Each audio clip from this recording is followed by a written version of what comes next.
Hi hello എല്ലാവർക്കും big ബോസിൻ്റെ 11ാമത്തെ ദിവസത്തെ റിവ്യൂയിലേക്ക് സ്വാഗതം. ഇന്ന് ബിഗ് ബോസ് അടിപൊളിയായിട്ട് ഒരു ദിവസം കൊണ്ടുപോയതായിട്ടാണ് എനിക്ക് മനസ്സിലായത്. അതിനുള്ള കാരണം എന്ന് പറയുന്നത് പല കാര്യങ്ങളുണ്ട്. ഇന്ന് 2 ടാസ്ക്കാണ് നടന്നത്. ഒന്ന് കളി അരങ്ങും, പിന്നെ മറ്റേത് കയ്യൊക്കുള്ളവൻ കാര്യക്കാരനും. അത് രണ്ടും നല്ല രീതിയിൽ ബിഗ് ബോസ് കൊണ്ടുപോയി എന്ന് വേണം പറയാൻ. അത് നമ്മുടെ പിന്നെ എപ്പിസോഡിൽ കാണിച്ചിട്ടുണ്ടായിരുന്നു. ലൈവ് അപ്ഡേറ്റിൽ കുറച്ച് കാര്യങ്ങൾ അധികം കാണിച്ചിട്ടുണ്ടായിരുന്നു. അപ്പോൾ നമുക്ക് ആദ്യം തൊട്ട് തുടങ്ങാം.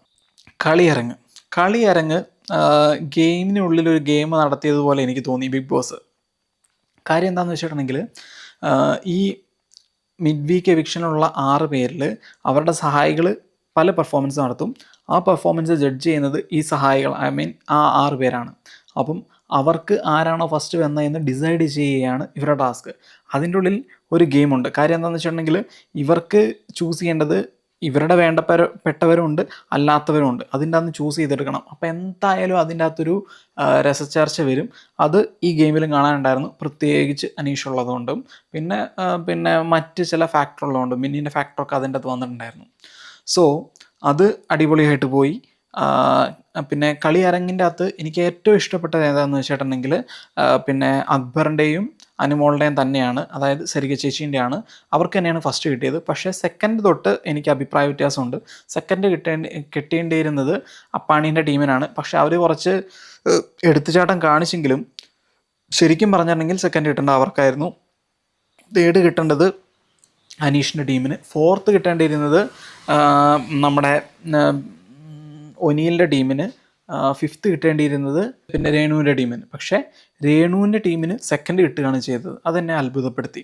സോ അത് ഗെയിമിൻ്റെ ഉള്ളിലൊരു ഗെയിമായിട്ടാണ് എനിക്ക് മനസ്സിലായത്. സോ അത് ആൾക്കാരെ, അതായത് പ്രേക്ഷകർക്ക് ഇട്ടുകൊടുക്കുന്ന, അതായത് ഓരോരുത്തരുടെ ക്യാരക്ടർ എന്താണ് എന്ന് ഇട്ട് കൊടുക്കുന്നത് പോലെ എനിക്ക് ഫീൽ ചെയ്തു.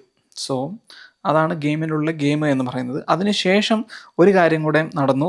കയ്യുക്കുള്ളവൻ കാര്യക്കാരൻ. അതായത് നമ്മുടെ ഈ മിഡ് വീക്ക് എവിഷൻ ഉള്ളവർ മാത്രം പങ്കെടുക്കുന്ന ഒരു ഗെയിമായി മാറി. അതിൻ്റെ അകത്ത് എനിക്കൊരു പക്ഷഭേദം ഫീൽ ചെയ്യുന്നുണ്ടായിരുന്നു. കാര്യം അനീഷിൻ്റെ ഭാഗത്ത് നിന്ന് വരികയാണെങ്കിൽ ഷോർട്ട് ഡിസ്റ്റൻസ് ആണ്, ഒനീലിൻ്റെ ഭാഗത്തു നിന്ന് വരികയാണെങ്കിൽ ലോങ് ഡിസ്റ്റൻസ് ആണ് എന്നെനിക്ക് ഫീൽ ചെയ്തിട്ടുണ്ടായിരുന്നു. അത് എനിക്ക് തോന്നിയൊരു കാര്യമാണ്. നിങ്ങൾക്ക് എങ്ങനെ വേണമെങ്കിലും ജഡ്ജ് ചെയ്യാം. അതെനിക്ക് വല്ലാത്തൊരു സിറ്റുവേഷൻ എനിക്ക് ക്രിയേറ്റ് ചെയ്തിട്ടുണ്ടായിരുന്നു. അതിൻ്റെ ആവശ്യമില്ലായിരുന്നു. സെയിം ഡിസ്റ്റൻസ് ആയിരുന്നു എല്ലാവർക്കും വെക്കേണ്ടിയിരുന്നത്. അതിൻ്റെ അകത്ത് ഗെയിമിൻ്റെ അകത്ത് 2-ൽ അനീഷാണ് ജയിച്ചത്, അതുകൊണ്ട് ഷോർട്ട് ഡിസ്റ്റൻസ് കാരണം. പക്ഷേ അവിടെ മെയിനായിട്ട് ശ്രദ്ധിക്കേണ്ട കാര്യം എന്താണെന്ന് വെച്ചിട്ടുണ്ടെങ്കിൽ അനുമോളാണ്. അനുമോള് ഈ 2 തൊട്ടി കാലിടുക എന്ന് പറഞ്ഞ് കേട്ടിട്ടില്ലേ? തൊട്ടി അങ്ങോട്ടും ഇങ്ങോട്ടും പോകുന്നതിനനുസരിച്ച് കാല് വലിഞ്ഞ് വെള്ളത്തിൽ ചാടും. ഇതാണ് പരിപാടി.